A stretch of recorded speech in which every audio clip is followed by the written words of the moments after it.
Next up in your photography business, you're going to want to know that you have a certain mindset. So what I mean by that is you're going to want to make sure that you have an open mind. Having an open mind means that you're always going to be looking for feedback, and whatever feedback people give you, you're going to make sure that you're open-minded and you kind of to let them know that, yeah, I know what you're talking about, but at the same time, have your certain own ideas as well. Make sure that you keep an open mind because that's going to make your photography business a lot better and people won't get mad at you for certain things. Well, that brings me to my next point. Make sure you're not a volcano. What I mean by that is make sure you're not getting angry at every little thing people do. If there's certain things that people do that make you angry, try to make sure that you don't blow up on them and make sure that you're nice and that you handle things professionally. Because at the end of the day, if you're professional, people can't tell you that you did something bad. They can't say something bad about you and your behavior. They only say stuff to you, but then at least you're handling things professionally. Number 3 might be a little controversial. I call it sometimes the client is right.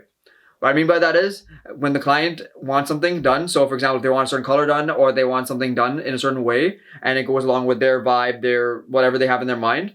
Obviously, you have your own set of morals and your own set of things, but within reason, you gotta also be like, this is the client's work. I want to make sure it's the best for them, and also I get paid at the end of the day.